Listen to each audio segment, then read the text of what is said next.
Greetings, welcome to another show. This is Chuck Palm, and this is the Top Tech Talk Show. I am super excited today. An old friend is back on the show with me now. Joe has just set the world on fire with content marketing. He has several books on the topic. He is the Godfather of Content Marketing. Content Inc., Epic Content Marketing, which is second edition coming out, I believe, first week of March. And founder of the newsletter The Tilt, as well as the CEX Expo, which I'm super excited about because that's all about content creators. This is one of my favorites. I refer back to this frequently. And Joe, welcome to the program. Chuck, it's great to be here. Yeah, it's funny when you say an old friend, and we have to go back and say how many decades have we known each other. So yeah, it's I was just talking to somebody, said, how long you been doing this content thing? And I actually had to think, I'm like, oh my God, it's been 25 years. That's insane. You know, we talked about the last time we spoke was about 7 years ago, but I went back into some old files and found one from 14 years ago. And I don't even think you had written your first book then. Let's see. No, I hadn't, because first book didn't come out till the end of about 09. So 09, it was right around. It was close. Very close. So we were talking content back then, and you know, let's review that a little bit, because Web 1 was the early days of the internet, and that was just kind of like people publish, you get to read it. You know, you log in, you get to read whatever they published. You didn't have a lot of input in the matter. Now we're, looking at Web 2 in the early days of podcasting, which is where, you and I got together. Mm-hmm. And doing some of that was kind of a creator touchstone, because we were able to start publishing a little more as just the average person out there. Now Web 3 is all about ownership. And when you own the content and you can actually track it, verify it, this is where I see you going with some of the comments. Today was a great thread on LinkedIn. It was actually on Facebook too, but I saw it first thing this morning, and wow, it couldn't be more prescient for what we were talking about today. Well, tell me a little bit about that. Yeah. So, I mean, what you're saying is absolutely true. With Web 2, anybody can become a creator, but most of the, let's say, the power or the revenue or the monetization was taken over by the Facebooks, the Microsofts, the TikToks of the world, because creators, it was great because we had these tools, democratization of content, we were creating all over the place, but 99% of that value was captured by these big companies that are now super huge companies. Yeah. And I got into what's the Web 3 thing? And we're not there yet, but we're dancing around the whole Web3 model, and this is in 2020, and I'm like, okay, is it possible for a content creator to shave off a little bit of that asset and tokenize it and make it accessible to, let's say, a super fan? So if I wanted to create my own community and I want them to have a little bit of ownership, can I do that through a token, an NFT program, whatever the case is? And I think that is the case today. So we're in such early days with this, but when you say ownership, that's why we're doing it, where the creator can build an asset and then can actually create something from those assets and give a little bit of that ownership power over to a super fan. And we're seeing it happen with all kinds of NFT collections. With NFT only, we have an NFT only NFT private community. Mm-hmm. We've been able to do it there. But I think the future of this, that you're probably in it as deep as I am trying to figure this thing out. Sure. It's really exciting, this idea of the token, and we can start to look and say, this is something different. This is something that the Facebooks and the TikToks can't really get their hands on, and the creator has a little bit more power and control. You're seeing music industry flip-flopping again. In the early days of podcasting, we couldn't touch any royalty music, obviously, because people want to be paid for their work. That's right. And it's impossible to track that over the web. Today, it's not only possible, it's being done. And I've seen examples from TuneIn.com. They're already tokenizing some digital assets that creators have put out there for their fans. Now, are we going to see royalty payments from that and the ability to share those, assets once they pay their own fee, and yet still be able to attract a new audience at the same time? We're not borrowing music and then just, taking it out, putting it into the world again. Well, what's interesting about the model you're just talking about is, let's say that I'm in the Web 2 space and I'm a musician. Right. If I want a little bit of taste of what Spotify is getting from a revenue standpoint, I need millions and millions and millions of downloads. Right. But what if I released a song and I split the song rights of that up to 100 people, and those 100 people are going to pay, a larger amount of money because they are the super fans. Sure.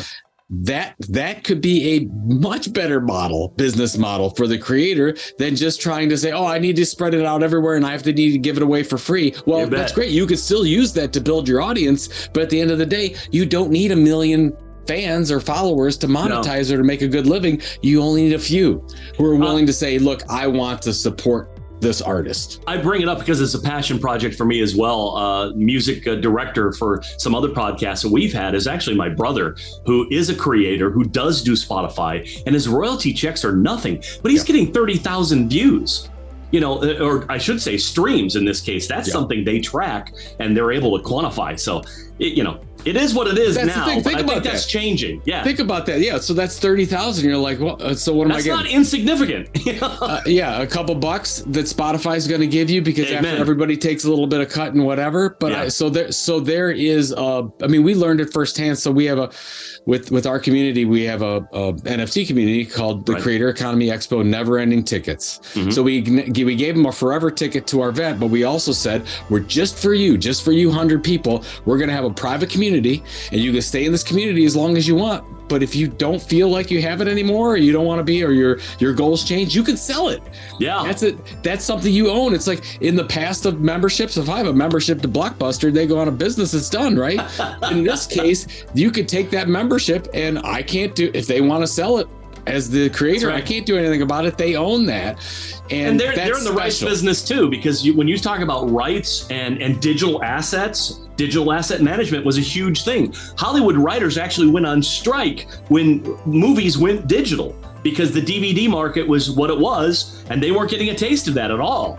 So, creating fairness in an economy, especially one where, you're a content creator or an artist, God forbid, you're trying to make money on stuff that you produce, and I love what you've done with some of that. That is exactly the example. Gary Vee is doing it now and in his economies. And, we're seeing this all over. So I think if you're smart, you're going to start paying more attention to Web3 stuff.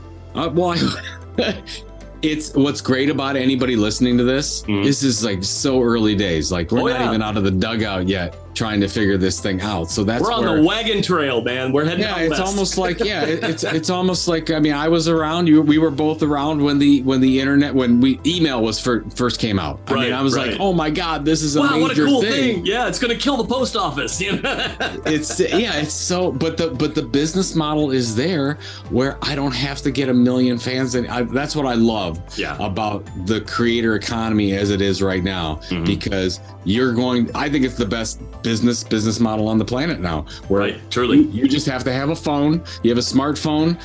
You can do all your business from your phone, all your business online. You build this audience and you find a couple people that want to help you out. Right on. Tokenize it and you're good to go. So I also saw something that you were posting about using some of these open chat models and creating content with some help of an AI. Get into that just a little bit if you don't mind. So, I've really got to go down the rabbit hole, Chuck, in this whole idea of, ChatGPT, which is an open AI product, and Dall-e 2 is the same thing. There's lots of AI products out there, but for open AI has really taken the whole thing by storm. And I'm like, okay, I'm a content creator. It is my absolute responsibility to find out, is this thing working? Or is this going to decimate writers? Is it going to hurt graphic designers? So I'm trying to find this out, and I'm like, okay, I can actually change my work process. I can go in and type in a prompt into ChatGPT and come up with story ideas. I can put a title that I've been working on and say, optimize this title for me for an email newsletter post. Sure. I can I need a podcast image, and instead of spending 30 minutes like I was before, I can get one in 10 seconds if I have the correct prompt to do it. And all I'm thinking of is, oh my God, workflow. I'm not talking, a lot of people are out there saying, oh my God, it's going to replace writers. No, I don't think that's the case at all. Yeah. I think it's going to change our workflow processes. The better your writing is, the better the product's going to spit out images that are going to fit your blog post or your podcast. And I'm telling you, as somebody who does this weekly, it's a huge challenge to find the right images to tell a story, because you can't always rely on our pretty faces up here on the screen. You kind of need to support your evidence. And when you're looking for that right graphic, sometimes you got to create it. Yeah, it's interesting, and the new business models are interesting. I'm just thinking about Getty, Adobe, trying to figure out. Okay, that model is where's that going? I'm canceling my Adobe stock images right now. Yeah. Right. Oh my God, it's so crazy. And yeah, I mean, we don't know. So I mean, there's a couple lawsuits out there from designers that are or artists that are saying, hey, OpenAI and these other AI tools that create these images, they've learned off of my images, so that's not. And then I'm thinking, wow, we have a lot of that going on. We have a lot of it where we've learned off of other things. So where do we end? I don't have an answer for this. I'm just curious. I don't either. Right? Yeah. I'm just curious. It's so There's going to be a lot Nobody's of there yet. Yeah, we're not quite there. So yeah, but I don't know how you're going to deal with it. All I know is that I'm one writer, and I can save 3 to 5 hours a week and create better content through 2 tools and using those tools for 10 minutes. Yeah. So I'm like, so I'm waking up. I'm like, this is something you can't be afraid of any of this technology moving forward. I'm very excited that I can spend more time on something else. Right on. And I got to just say, the feedback overall online has been mostly positive. But realistically, do you see people thinking, that's kind of cheating? Oh, yes, absolutely. I mean, they're afraid. There are artists out there. I have some artist friends that are very upset, and they're upset at me for using them and not them, whatever. And here's the thing, and I have some wonderful artists, and I continue to use them for certain projects, but others don't make sense. Yeah. But again, I'm just thinking about it from, if I can create more impactful content and tell better stories by running it through an AI assistant or a little robot on my shoulder, why wouldn't I do that? It just if it's makes financial sense, create a more human reaction. Right on. Yeah, I mean the human reaction part is really what fascinates me, because you're looking at a robot creating a better human experience than somebody who's burned out from working 12 hours every day on these projects and can't get things done. So is it a time-saving tool? Yes. Is it cheating? I'm on the fence. I've created, I've videoed, I do Photoshop, and frankly, I'm worn out too. I'm with everybody else. Let's make it easier if we can. But real world versus virtual world, I think that's the 3.0 web experience. We're going to have to address both. But again, it's types of content really make a difference here. If you're talking about news related, I get very automated. I mean, I've been into fantasy sports. I've been getting automated news and coverage of my results for the past 5 years. This is Automated Insights have been doing this for a long time, where as soon as my week is done, I will get a report written by a robot. And it's been that way for a long, long time. And I don't think people realize that. A lot of our news, we get a lot of our news that way. We've been doing this for 3 or 4 years, looking at how these models spit out content. And it depends on what they're fed. It's like anything else. Good input in, good input out, We've got a real dilemma when it comes to ownership now, because who really owns the content when an AI created it? I'm starting to wonder if we're going to see digital rights change a little bit when we have to license the software. That's true. This is something that we're going to see considered in the courts soon enough. And by the way, the courts are already arguing against AI lawyers. That has been in the news lately. People have created a legal model that can answer questions and give results that are far more accurate. Whether or not they're legal or this intelligence is considered a lawyer and has to be vetted, or does it pass the bar exam? What are the standards going to be there, you think? Oh, it's so crazy. What you just said is, it made me think of Kasparov when he was talking about chess and going against Big Blue and that whole thing. Yeah. And they did all these experiments with it, and they said the difference was you can't beat a computer when it comes to execution. But the difference was in the humans winning, like which ones won first. And they all used the AI to execute. The difference was strategy. The human picked the strategy that they wanted to go toward, and then they had this AI assistant to execute. So it just depends on where in the process you are. Input, output. Yeah, we're still back to the model. I don't know. This is moving so much faster than I thought it would. And of course, OpenAI and this whole thing, it's been around for a long time, but it seems like after GPT-3 and then the whole thing, it's just like, everybody's, oh my God, this is the thing. Do we have to prepare differently for this? If I'm in law right now, I am all over this. Oh yeah. Like, I am looking at both, actually Web3. I'm looking heavily at, because lawyers are going to make more money than anybody else in Web3, and then in True AI. fact. AI, you're going to have to relook at everything when it comes to that. You're going to. Well, the good news is I've got a lawyer coming on the show on Wednesday. We're going to talk to him about it and bring this up, because he's actually a digital IP attorney, and his whole world is changing because of Web3 right now. That's right. I'm just fascinated by the idea that, these AIs know the law better than any lawyer, or 99% of them.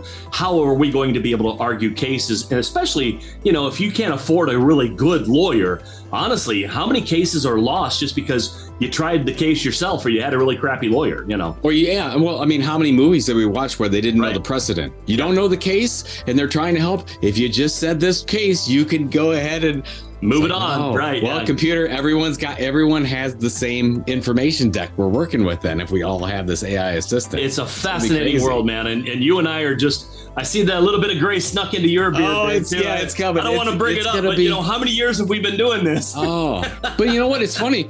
Well, okay, if we all have the same information deck, I think the opportunity is your brand, your personal brand. If you build an audience and you have trust, you have something that nobody else can get, even if they have access to all the information in the world. That doesn't mean that they can build an audience or they can get trust from a group of people. So that's been that, we've been talking about that for 20 years, but now I think it's more important than ever, especially with this whole democratization of content out there. Yep.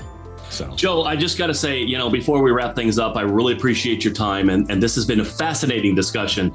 I would love to follow up with you again here, maybe in a few weeks. I know you've got the conference coming up. What's the dates on that again? Yeah, May 1st to 3rd, Creator Economy Expo, Cleveland, Ohio, my hometown. Right on. 400, 500 content entrepreneurs, content creators coming together, and should be some fun.